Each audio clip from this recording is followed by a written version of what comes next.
Nacional de Comahue y la Universidad Nacional San Juan Bosco de la Patagonia. Fundador y presidente del Instituto de Estudios Comparados en Ciencias Penales, miembro de la Asociación Argentina de Derecho Procesal y del Instituto Iberoamericano de Derecho Procesal. Miembro de la Comisión Directiva del Instituto Latinoamericano de Seguridad y Democracia. Asesor técnico de los procesos de reforma judicial en Argentina, Chile, Bolivia, Paraguay, Ecuador, Venezuela, Honduras, El Salvador, Guatemala, República Dominicana y otros países de América Latina. Consultor de organismos internacionales en reforma judicial. Presidente del Centro de Políticas Públicas para el Socialismo.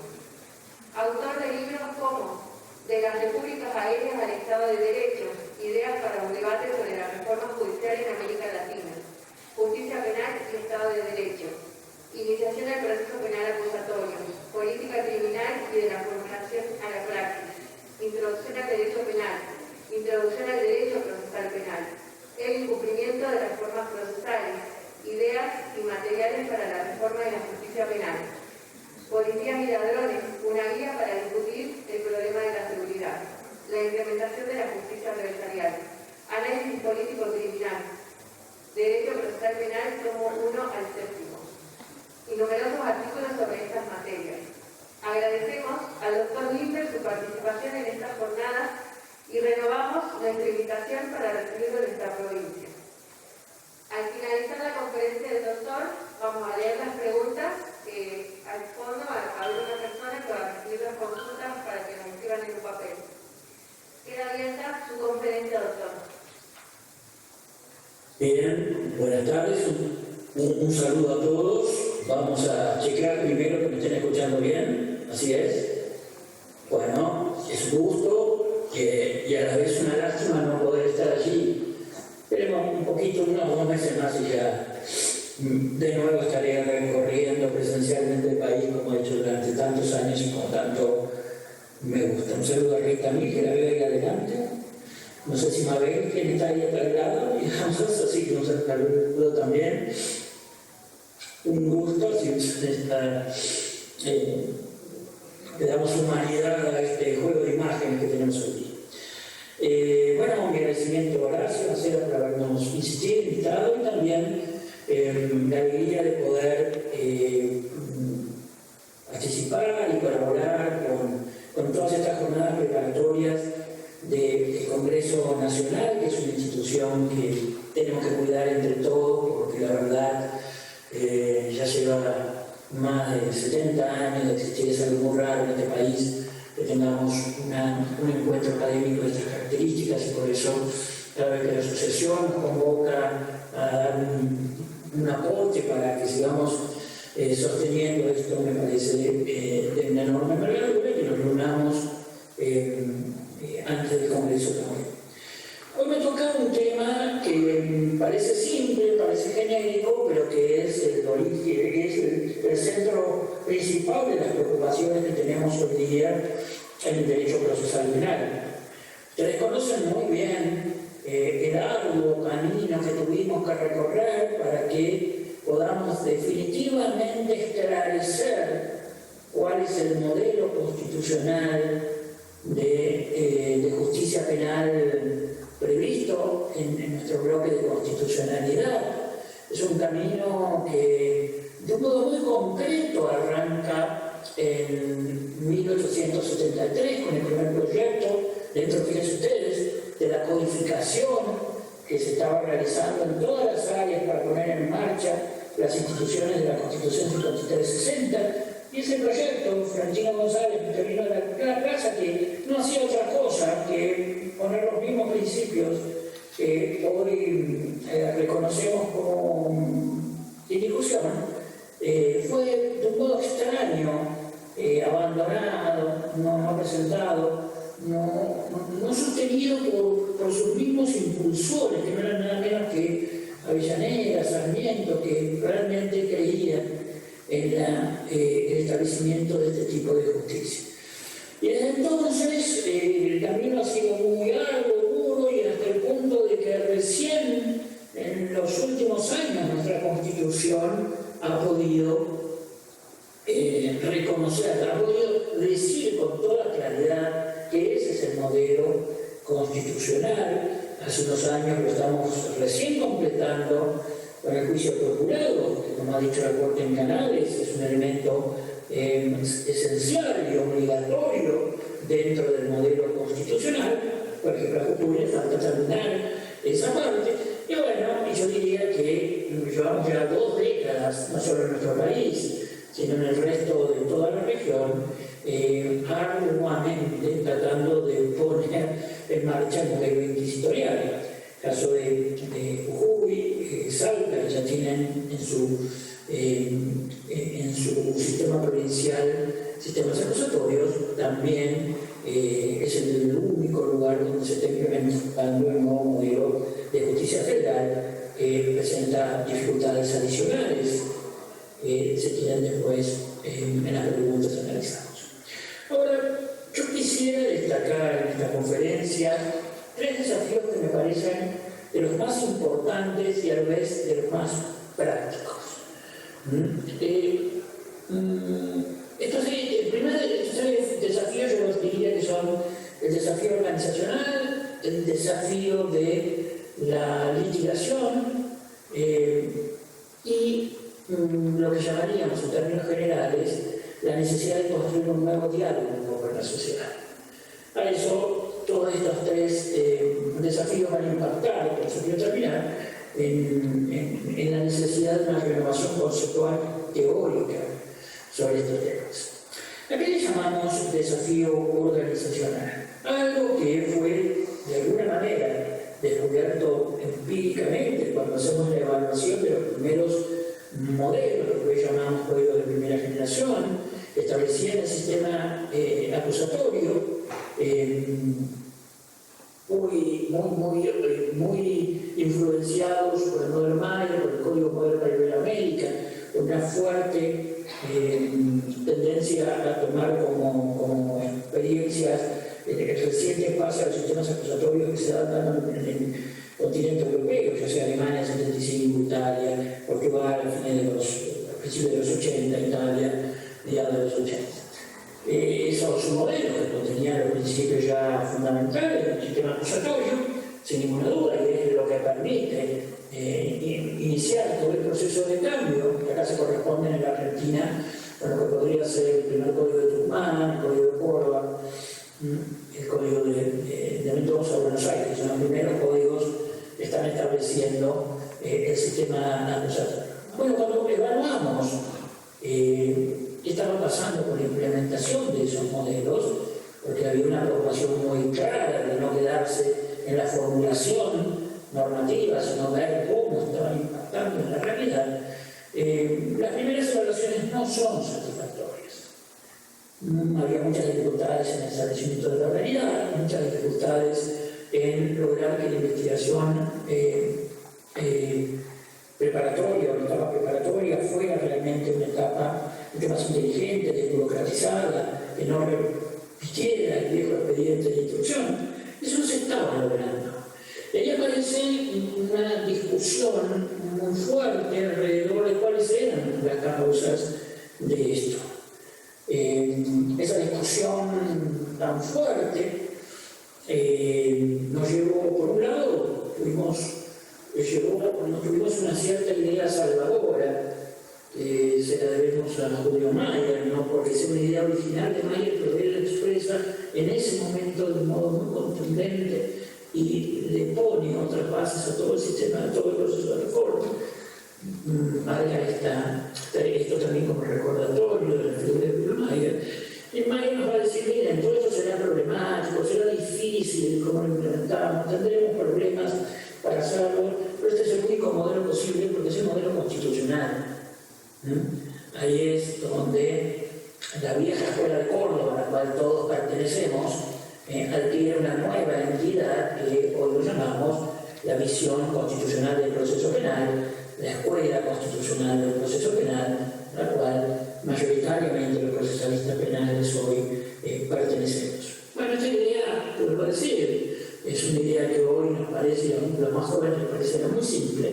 Esto le dio un rumbo, porque ya no era una discusión sobre modelos posibles, si teníamos que copiar a este, copiar a aquello, quedarnos en el modelo mixto, sino que no hay otro camino. Si es difícil construir una institución constitucional, tenemos toda la experiencia de la construcción institucional de nuestro país, en el cual notoriamente nos cuesta construir la institucionalidad constitucional. Así que no era ninguna novedad que esto pasaba en todos los países de América Latina. Pero hay un descubrimiento específico a la hora de analizar por qué no será tan difícil. Hay dos descubrimientos específicos, vamos a empezar por el primero. Primero, la primera constatación es esta. Si nosotros aprobamos los códigos con nuevas reglas, con las reglas del sistema acusatorio, todo lo que ustedes ya saben y tienen hoy día a disposición, pero no modificamos las estructuras organizativas que tienen que ponerlo en marcha, la probabilidad de que ese sistema vuelva a reconfigurarse bajo los modos inquisitoriales son muy altas, fueron muy altas. Esto se podía probar empíricamente, que uno podía hablar de la oralidad, pero luego la oralidad se suspendía, las tasas de suspensión de las audiencias eran altísimas, se fijaban juicios orales para 2 años, es decir, si yo pretendo cambiar las reglas del juego, esas reglas del juego están bien cambiadas, necesita también una crítica muy profunda a la estructura organizacional. Esto que hoy lo conocemos como la aparición, la emergencia o el descubrimiento del momento organizacional de la justicia, o la justicia, o la administración de justicia vista como organización, fue en cierto modo algo impactante, porque hasta ese entonces, si ustedes analizan el derecho procesal penal tradicional, la visión que tenía de lo orgánico, de las normas orgánicas, era muy simplona. Las leyes orgánicas eran listados de competencia, algunos principios, creación de tribunales, nada más. No se había puesto en discusión nunca el modelo tradicional de un juzgado, una fiscalía, una defensoría, todo formando una unidad celular cerrada sobre sí misma.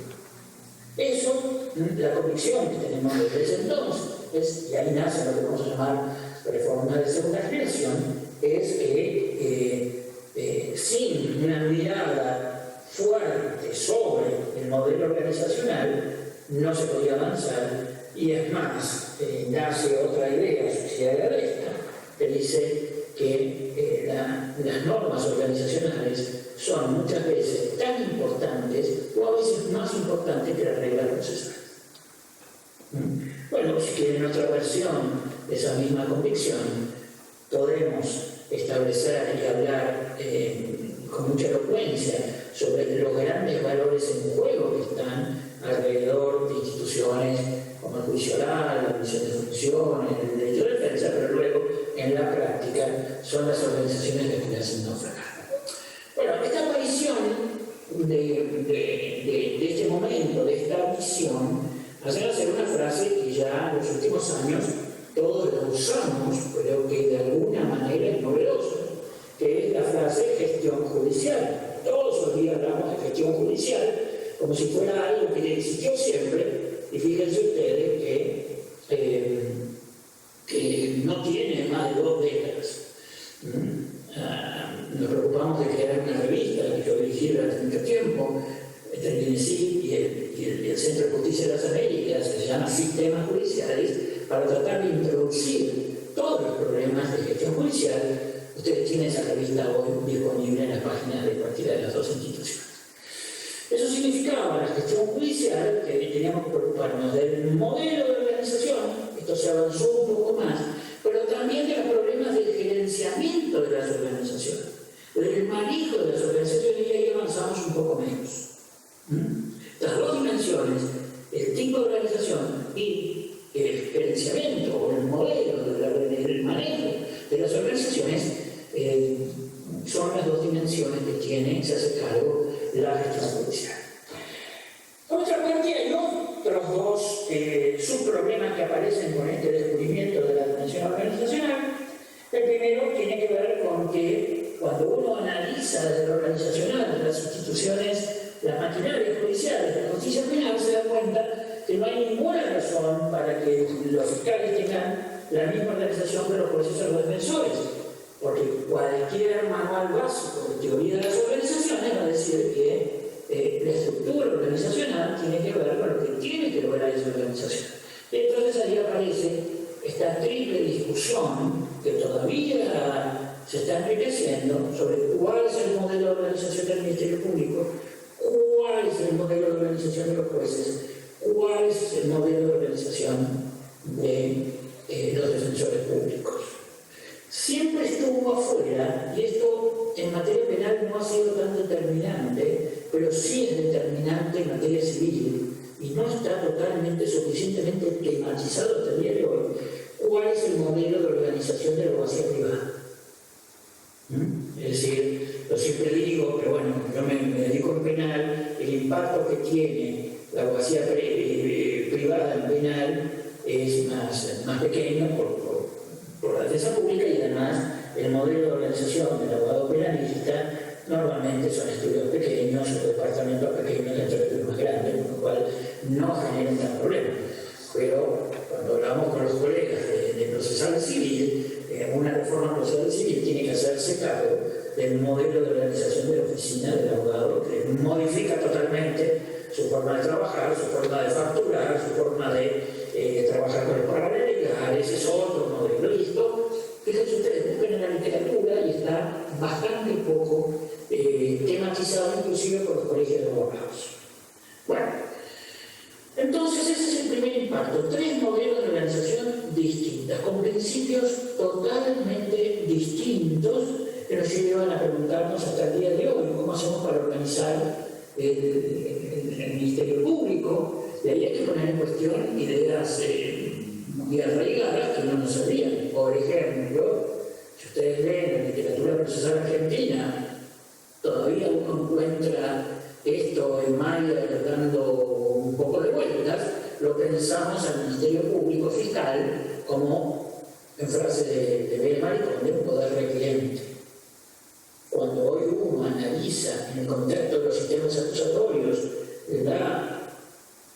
la función del Ministerio Público, en el mejor de los casos un 20% de lo que hace el Ministerio Público es en diálogo con la justicia, el 80% lo hace en diálogo con la policía, en diálogo con el ejecutivo, en diálogo con nosotros. No se puede aplicar eso en términos de poder requiriente. Es una maquinaria decisoria en sí misma que está poco estudiada y poco desarrollada.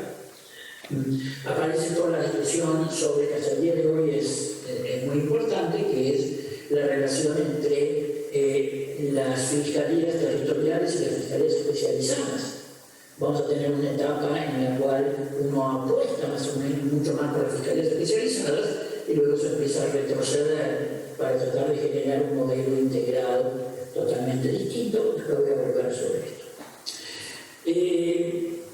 Con respecto a la defensa pública, aparece también un nuevo modelo, aparece una realidad nueva, que son defensas públicas de muchos defensores que tienen que organizarse ahora ya, no del mismo modo al Ministerio Público, porque el Ministerio Público tiene un principio de trabajo unitario. En cambio, la defensa pública es en realidad un abogado que trabaja como cualquier abogado, nada más que está contratado por el Estado y tiene un soporte institucional para que pueda hacer su trabajo mejor. Pero ahí no hay instrucciones generales, ahí no hay trabajo en equipo, sino que la relación abogado-defensor público y abogado privado es exactamente la misma en términos de obligaciones, estándares, etcétera, etcétera. Y aparece todo ese problema con una cuota de discusión que no se ha podido resolver hasta ahora, que es cómo relacionamos la defensa pública con la abogacía penal privada y con la abogacía de profesional joven, que puede cumplir tareas intermedias, lo que vamos a llamar sistemas mixtos de organización. Pero bueno, donde más me interesa detener en este momento organizacional, que es el desafío, es en el nuevo modelo de organización de los jueces. El nuevo modelo de organización de los jueces, en el cual hemos pasado de la lógica del juzgado, del tribunal o de las salas estancas, a este nuevo modelo que ustedes ya conocen del colegio de jueces, lo que busca es provocar la segunda liberación del juez penal. La primera liberación del juez penal fue cuando logramos liberar al juez de las funciones que hacía el fiscal, el juez de instrucción, el juez con facultades de investigación. Esa fue la primera liberación, porque estamos buscando la purificación de la jurisdicción. Eso es lo que queremos. Queremos fortalecer. El juez es un recurso escaso, difícil, complejo, que tenemos que cuidarlo. Entonces había que quitarlo, pero tenemos que ver que no respondía al modelo constitucional. El código de primera generación, sin duda, hacen eso, y eso es un gran avance. En el caso de Jujuy, hace ya unos años que han abandonado ese modelo. La segunda liberación del juez es cuando el juez lo liberamos de todo lo que tenga que ver con el trámite de la causa. Es decir, el juez es una persona que tiene que dedicarse a lo estrictamente jurisdiccional, y eso estrictamente jurisdiccional, lo vamos a ver ahora, es en un entorno mucho más exigente, porque es un entorno de audiencias públicas. Por lo tanto, el modelo de organización tiene que ser un modelo que garantice que yo siempre tengo jueces disponibles para estar haciendo muchas audiencias por día, y que el trabajo del juez no es otro que hacer audiencias. Esto se ha logrado con la combinación de colegios de jueces y oficinas judiciales que concentran todo el trabajo de trámite y todo el trabajo administrativo, que en los casos sigue siendo y sigue siendo mucho, porque no podemos tener una visión rural de la justicia penal. La justicia penal está al servicio en muchos casos en ciudades complejas, por lo tanto, claro que hay una maquinaria que tiene que desarrollarse. Pero esa maquinaria no hace funciones jurisdiccionales. Recoge papeles, cita personas, custodia documentos, cita audiencias, graba las audiencias, notifica las partes. Todo eso es un funcionamiento esencial de la maquinaria, pero va a tener una oficina judicial. Nace un sujeto nuevo, que son los directores de oficinas judiciales. Este año vamos a celebrar el 4º Congreso Nacional en San Juan, creo que en octubre, noviembre, de oficinas judiciales que ya están trabajando en 50, 60, trabajando en todo el país. Y el juez es una persona que está en su despacho, que no tiene empleados, que no maneja empleados, no tiene secretarios, no maneja secretarios, y que trabaja en la sala de audiencia, trabaja en su despacho produciendo una sentencia. Obviamente, si necesita esto es fácil decirlo, nos ha generado muchos trabajos de implementación, pero si el juez necesita ayuda para construir una sentencia, hay un equipo de relatores que trabajan con todos los jueces.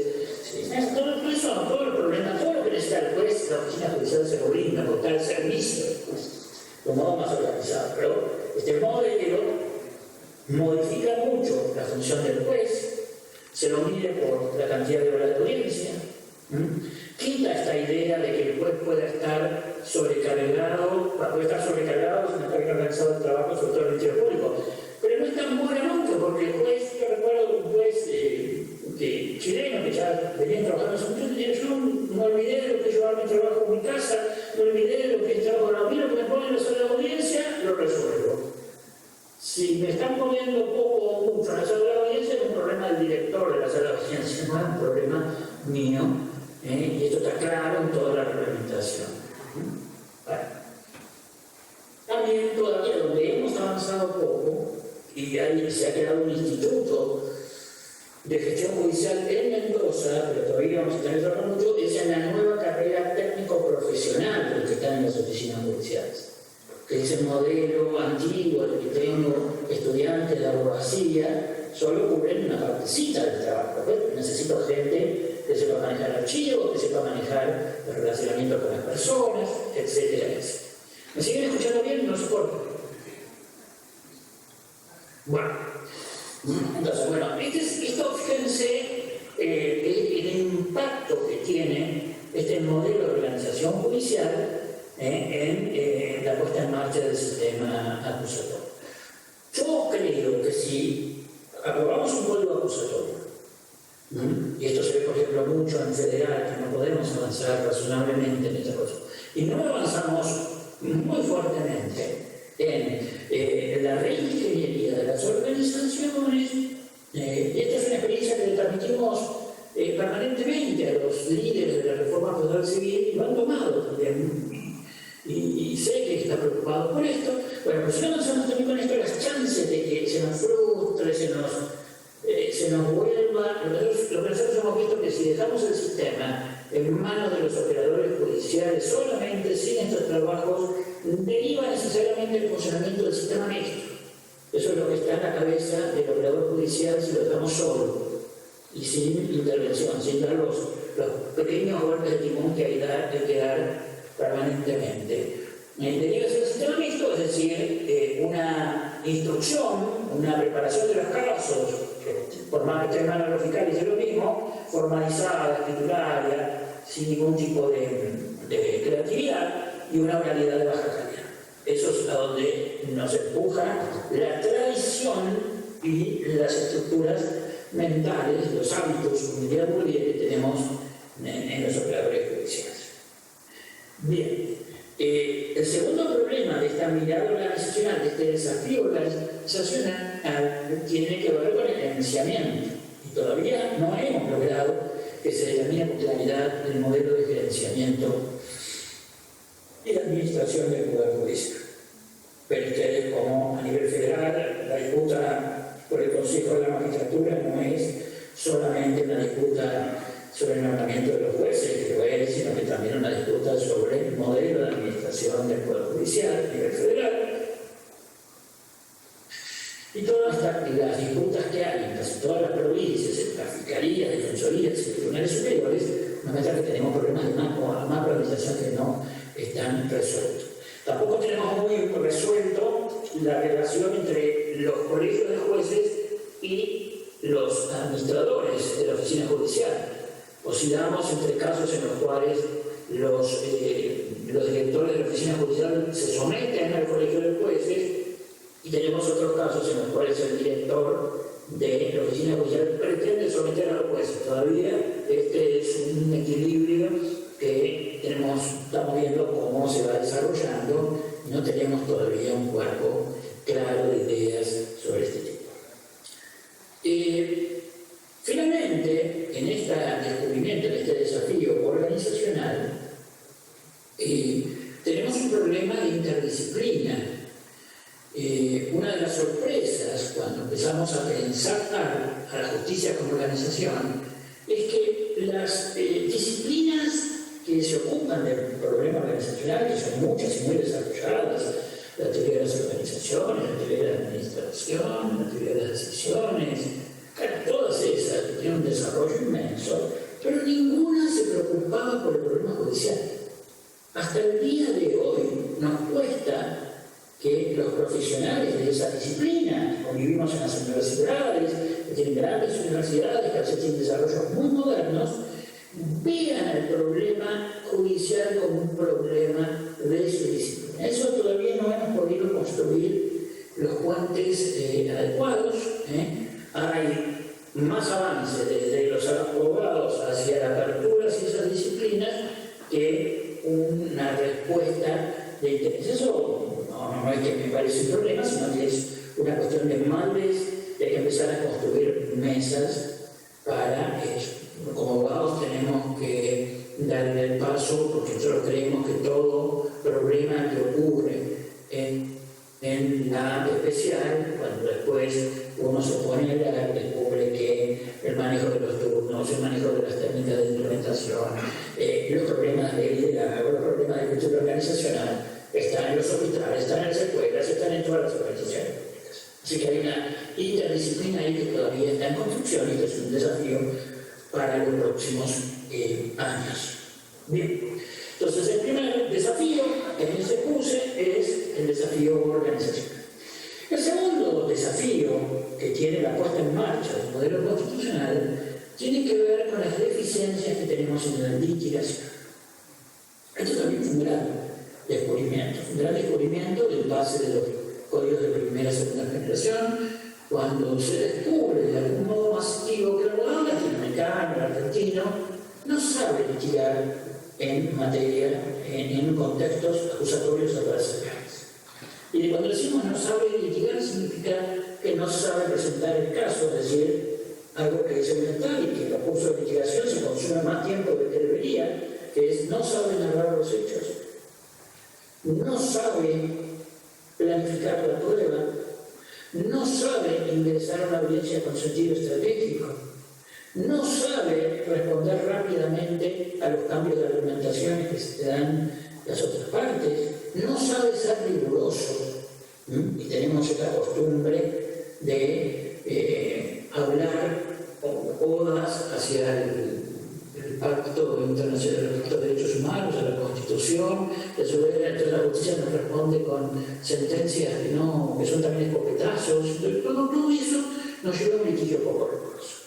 Desgraciadamente, las universidades, las escuelas de leyes, están reaccionando muy lentamente. Claro que están reaccionando, pero están reaccionando lentamente. Todavía no, desde que aparece este problema muy claramente, que también en el año 2003, 2004, cuando empieza a producirse en América Latina, en ese sentido, el libro que por ahí ustedes conocen, de Duce, Walter, Duce, empieza a producirse una literatura de litigación, que ya hoy día tenemos muchos libros disponibles, con lo cual el problema de la literatura disponible ya no es un problema, pero no hemos logrado que ninguna escuela de leyes construya un plan masivo de litigación en el alumno de grado. Entonces, en el posgrado tenemos que enseñar a narrar los hechos. Yo no le preguntaba, ¿alguna vez tuvieron una clase donde nadie le diga cómo narrar los hechos? No. ¿Alguna vez tuvieron una clase donde alguien les diga cómo examinar o contraexaminar un testigo? No todavía. Claro, hay que saber las optativas, pero todo esto debería ser masivo, porque esto se enseña a hacer abogado. El gran desafío entonces es que le demos centralidad y masividad a la litigación. Pero darle masividad a la litigación no es solamente el estudio de 3 o 4 pequeñas técnicas que enseñamos como recetas, mostrándoles 4 o 5 películas donde vemos cómo caminan, cómo hablan. El tema de la litigación es mucho más profunda. Justamente una de las decisiones que se toman respecto de los códigos de segunda generación, que de alguna manera parece contradictoria, pero fue apelar al mayor principio de capacitación que ha existido siempre, que es la práctica hace a la capacitación.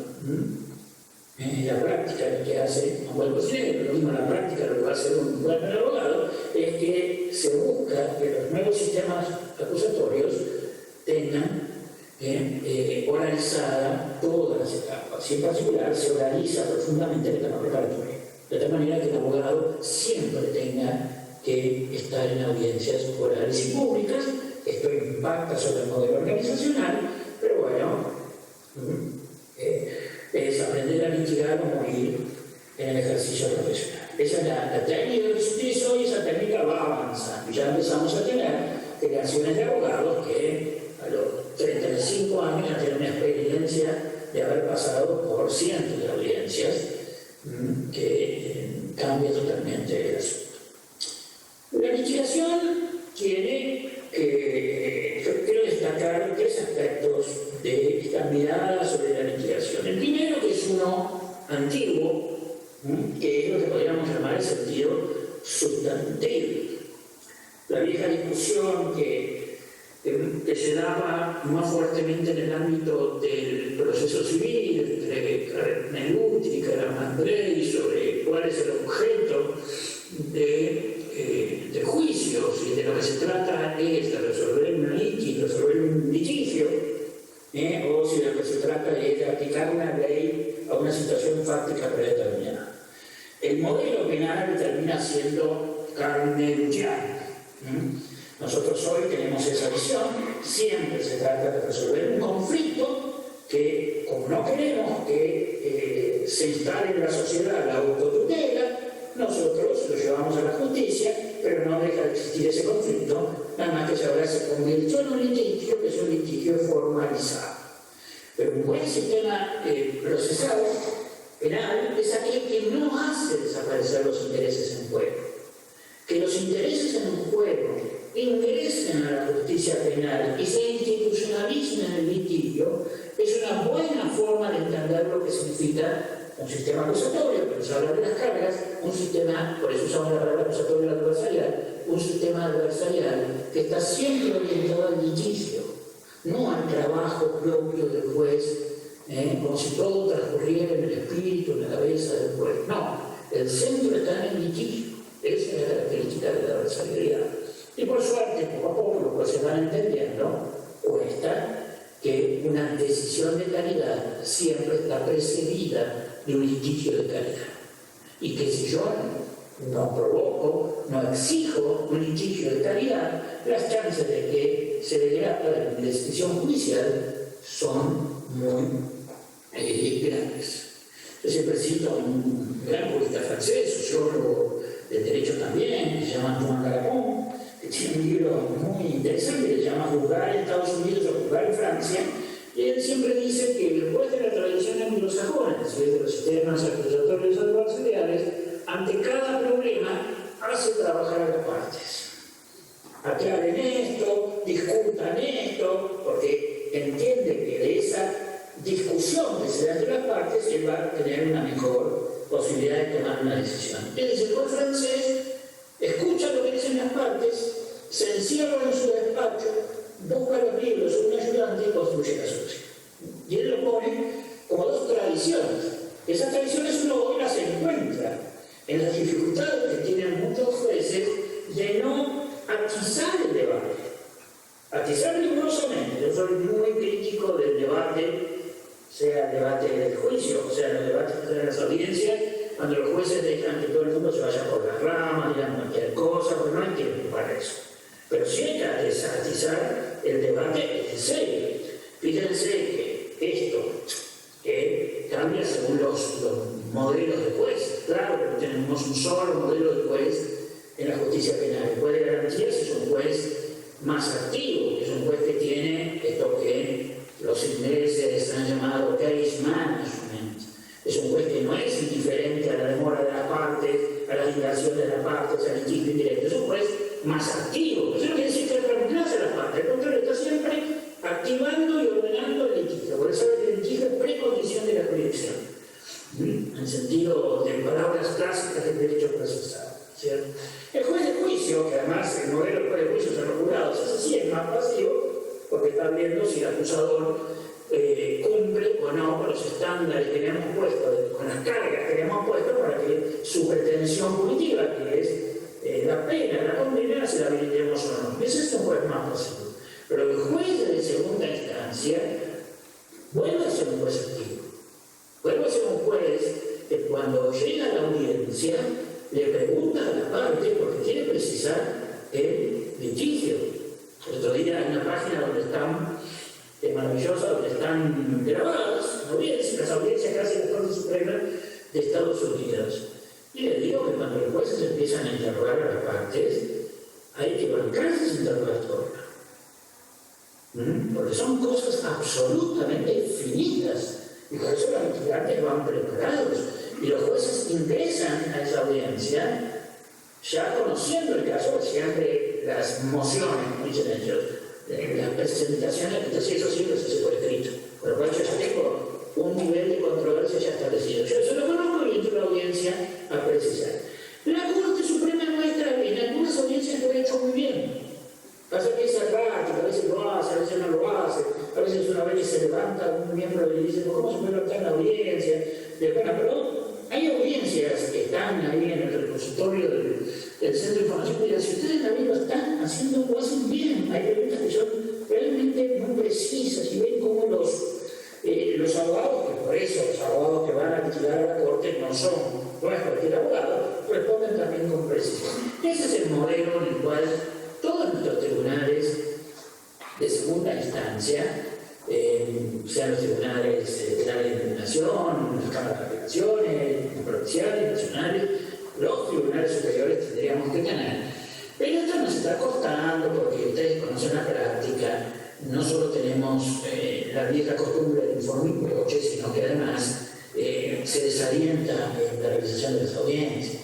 Hay tribunales que efectivamente mandan a sus funcionarios a que los litigantes no pidan la audiencia, no hagan la audiencia, no discuten la audiencia. Por los jueces, si están en la audiencia, uno se da cuenta de que no conocen el caso. Bueno, la litigación en sentido sustantivo son todas estas cosas. Es el reconocimiento de los intereses y la deducción en serio, de tal manera que el fondo del asunto aparece muy claramente. Y en esto de que los intereses estén fuertemente ingresados, tanto vale para la acusación como vale para la defensa. No es que buscamos que el proceso penal sea solo un proceso de funcionarios. Tiene que estar muy claro cuáles son los intereses victimizados que se están gestionando y los intereses del imputado que ahora puede sufrir consecuencias muy graves. Hay una segunda dimensión de la litigación que sí es la que más trabajamos en las técnicas. Pero las técnicas de litigación tienen que ver con esto que yo diga, no es como paro, como digo, como argumento. Nosotros muchas veces le ponemos a los chicos que están estudiando esto algunos videos que son de personas que tienen muy poca capacidad de elocuencia, pero tienen un rigor en el tratamiento del caso y que uno ve que los jueces están prestando atención. La elocuencia dura 3 minutos. Bueno, ahí tenemos jueces y saben que si yo tengo un litigante que está empezando a hacer una retórica vacía, lo fulminan con la mirada. Porque en nuestro sistema todavía es costoso decirle al señor que 5 minutos cállese, como en otro que le ponen un semáforo y la presión roja no habla más, digamos. Pero bueno, esto lo vamos a tener que el litigio es rigor, y el rigor fundamental en materia penal es el tratamiento de los hechos.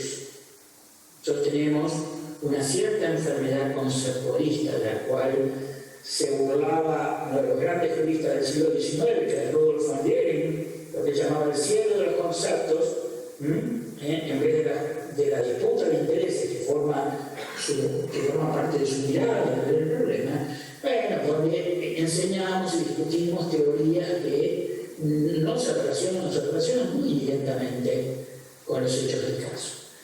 La piedra de toque de la calidad del litigio es el tratamiento de los hechos. Las teorías jurídicas se eligen en materia penal para dar discusiones sobre la relevancia penal de los hechos. El tratamiento de los hechos es fundamental. La información se va a utilizar para demostrar la verdad o falsedad de las afirmaciones que hacemos sobre los hechos. El hecho es lo que manda en las técnicas de litigio y la planificación. Todavía a nosotros nos está la planificación del caso y la actividad del litigio. Fíjense ustedes la cantidad de tiempo que nosotros perdemos por no aceptar un principio que existe, creo, desde sus primeras manifestaciones están en la partida de Alfonso el Sabio, que es que el juicio gira alrededor de hechos controvertidos. No gira alrededor de todos los hechos que las partes utilizan para fundar su pretensión. La prueba gira alrededor de los hechos controvertidos. ¿Y cuántos juicios vemos que nadie discute que el muerto está muerto? Igual vamos a introducir pruebas sobre eso. Uno de los efectos que tenemos fundamentales en el funcionamiento actual de los sistemas acusatorios en Argentina es que no le estamos prestando atención a la audiencia de control de la acusación, que es donde se fijan los hechos que no son controvertidos, donde se hacen los acuerdos probatorios, donde se analiza el discernimiento de la prueba. Yo no entiendo por qué razón los jueces, que tienen poco tiempo, y además estamos en un tiempo de alta calidad porque hay que tomar decisiones difíciles, un juez que tiene, con el otro día le escuché al presidente de la Corte que se ufanaba de que la Corte había sacado, no sé, 20.000 sentencias en un año. Eso me da miedo. O ayer que lo escuchaba a un ex juez afano diciendo que sí, pero que ellos no leen lo que firman. Confesaba eso. Fíjense en el Senado. Pero eso me da miedo. Me da miedo. El juez tiene que tener mucho espacio mental para tomar decisiones ponderadas. Y para eso tiene que hacer discernimiento, juicio que se hace con 70, 80 testigos, para analizar cosas que nadie objetó, nadie controvertió. Bueno, hoy estamos trabajando mucho en general que es el centro de la depuración del litigio, que es la audiencia preliminar, tanto en civil como en penal, que es el control de la acusación. Y por último, ya me parece que estoy llegando al límite del tiempo, cuando hablamos de este desafío del esto significa restaurar las condiciones de comprensión social del Chile. ¿Qué significa esto? Este va a ser uno de los temas que vamos a tratar en el Congreso. No hemos convertido a nuestra oralidad en una oralidad que no tiene significado social. La oralidad no es meramente una técnica que utilizamos para comunicarnos, para investigar correctamente, que lo es, sino que también tiene que ser, tiene que tener un sentido de ritualidad que le marque a la sociedad la importancia de lo que se está haciendo.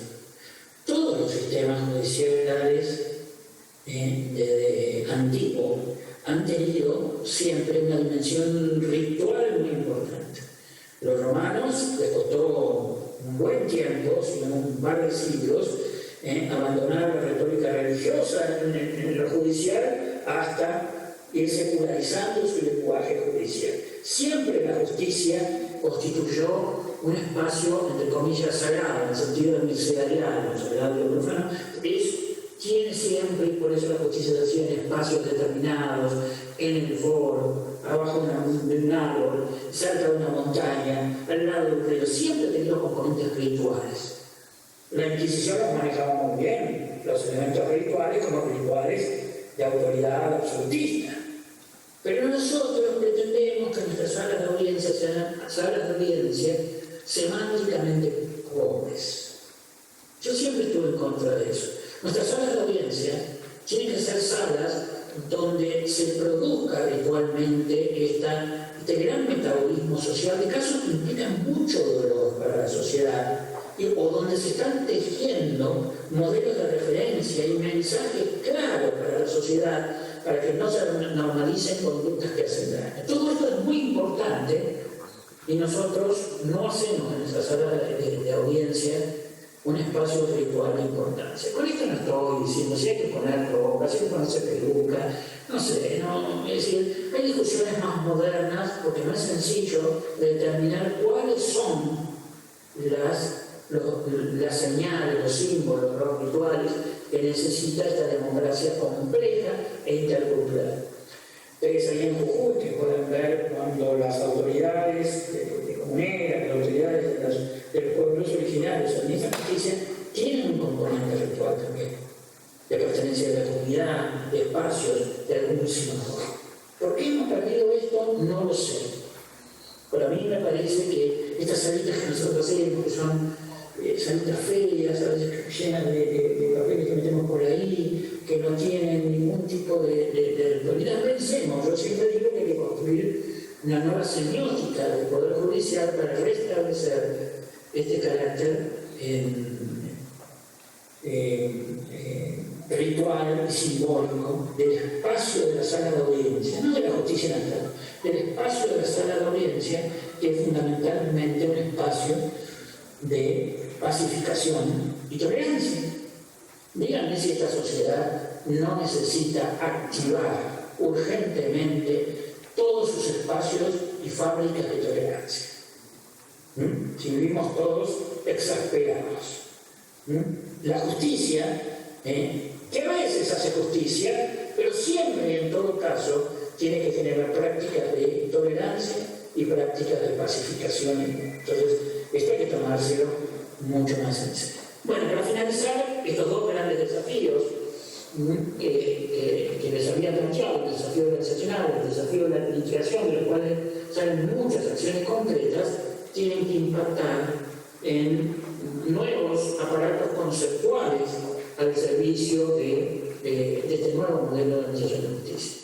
Cometemos un error cuando pretendemos explicar los nuevos modelos de justicia acusatoria adversarial con el corpus teórico del sistema mixto, que es muy potente, ha sido fortalecido por todos los comentaristas franceses, Faustin-Herbie, de Seguier, Treboutian, hasta Garraud, trasladado a Alemania por von Bülow, por Stein, por Bene, trasladado a Italia por Giovenda, por Florian, por Mancini, trasladado luego a América Latina, nada menos que por Miguel Mariconde, Couture, Alcina, toda la escuela rioplatense.